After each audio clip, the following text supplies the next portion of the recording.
সরোজ স্বপ্ন দেখে যে অর্ণব সরোজকে ফোন করে জানলার ধারে ডাকছে।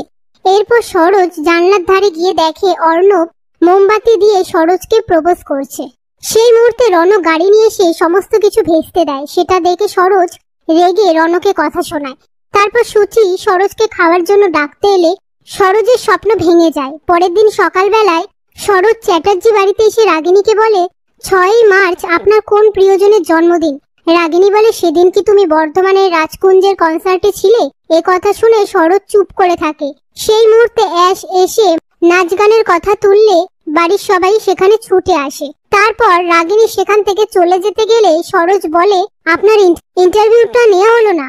রাগিনী বলে, তোমাকে যে সময়টা দিয়েছি সেটা তুমি নষ্ট করে ফেলেছো। আমার কাছে 1 সেকেন্ডেরও অনেক দাম। এই বলে সেখান থেকে চলে যায়। এরপর অ্যাশ সঙ্গীতের জন্য বাড়ির সবাইকে নাচ গান করার কথা বলে। তার সাথে পিসি ঠাম্মিকেও নাচ গানের কথা বললে পিসি ঠাম্মি রাজি হয় না।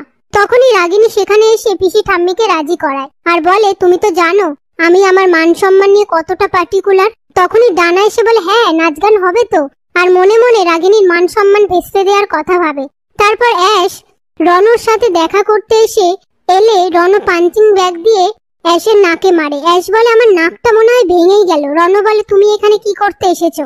অ্যাশ বলে, আমি কি কি শপিং করেছি সেটা তোমায় দেখাতে এসেছি। ততক্ষণে রণ সেখান থেকে বাইরে এসে অর্ণবকে ফোন করে বলে, আমি আর পারছি না, আমি তোর কাছে চলে যাব। আমার সবকিছু ঘেটে আছে। একদিকে অ্যাশ, একদিকে মিডিয়া, আমি কি করব বুঝতে পারছি না। অর্ণব বলে, তুই সম্পর্ক থেকে পালাতে চাইছিস আর আমি সম্পর্কে জড়াতে চাইছি। আমাদের 2 ভাইয়ের পথ একেবারেই আলাদা। রণ বলে, আমাদের 2 ভাইয়ের পথ একদিন মিলবে।